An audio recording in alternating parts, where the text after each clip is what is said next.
Buongiorno, je m'appelle Valentina Salone, je suis d'origine italienne et je suis arrivée en Suisse en 2005. Je suis aussi chercheuse en sciences de la vie. Je suis inscrite à la faculté de biologie et médecine de l'université de Lausanne. Je suis entre autres sexologue et j'ai ouvert un cabinet de yoga-thérapie en 2013 et depuis je suis de plus en plus concentrée sur le développement de la yoga-thérapie liée aussi à la sexologie.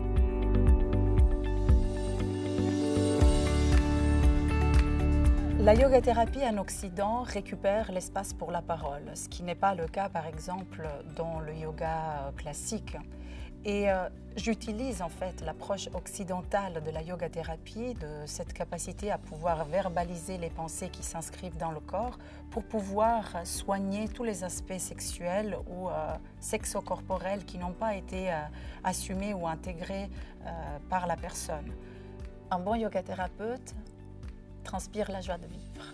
Un bon yoga-thérapeute fait envie de le côtoyer, fait envie de rêver sa propre légende et de vouloir l'incarner, de pouvoir en fait la partager avec ses amis, avec ses collègues de travail, avec sa famille. Un bon yoga-thérapeute est aussi une personne qui peut nous faire rêver, qui peut nous raconter des histoires. Parce que dans le yoga, on a plein d'histoires. La mythologie indienne, elle est pleine aussi de plein de contes et d'histoires qui nous aident aussi à pouvoir toucher ce qu'on pourrait appeler la divinité intérieure et notre enfant intérieur.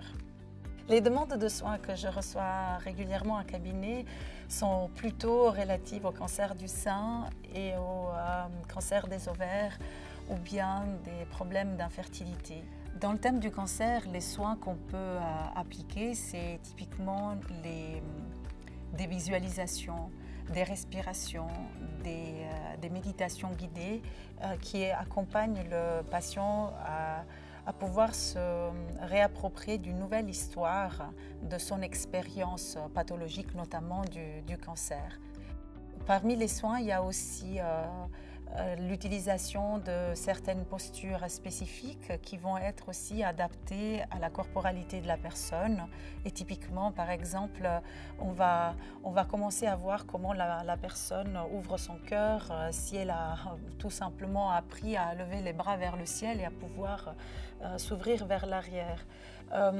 C'est des choses qui ont l'air très simples, mais qu'un cabinet nous choque à chaque fois parce que pour ce qui me concerne, je me dis, mais cette personne, quand est-ce qu'elle a finalement regardé le ciel une fois?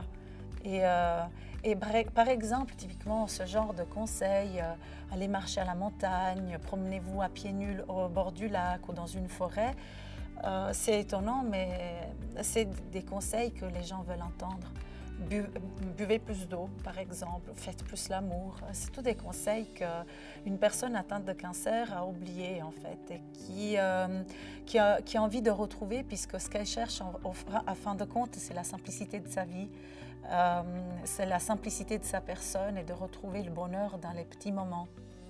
Des fois, je demande aussi aux gens qui viennent me voir si ils sont contents de vivre dans leur corps et si en fait l'expérience du cancer leur a permis de se rendre compte qu'ils ont habité un corps qu'ils n'ont jamais aimé. Et souvent la réponse c'est oui. Ils ont souvent détesté le long de leur vie et leur corps.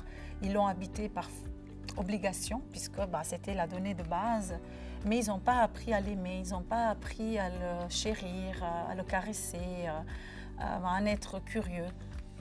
Souvent, les gens, notamment les gens qui utilisent le cancer pour se réaffirmer et qui passent par la période d'accusation de soi, ils se rendent compte qu'il y a une certaine responsabilité ou prise à charge de la maladie qui va être nécessaire si on veut dépasser les phases difficiles, notamment pendant la chimiothérapie.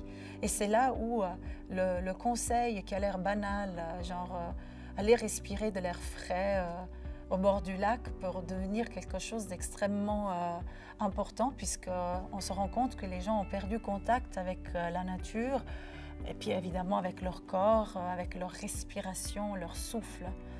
Aussi, un autre conseil que je donne assez souvent quand j'ai quelqu'un qui qui passe des phases difficiles avec le cancer, c'est de se laver régulièrement les pieds.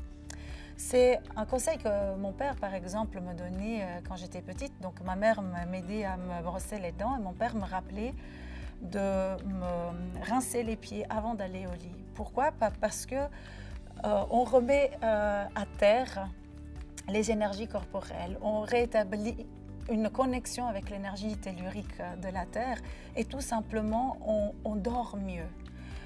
Aussi, par exemple, je vais dire, si possible, selon la maison, selon la disposition de la chambre à coucher, de poser la tête du lit en direction du nord pour tout ce qui est en liaison avec le champ magnétique terrestre. Donc, ce sont des petits ajustements dans la vie quotidienne qui accompagnent la personne atteinte de cancer pendant sa thérapie, pendant les lourds traitements qu'elle choisit de suivre.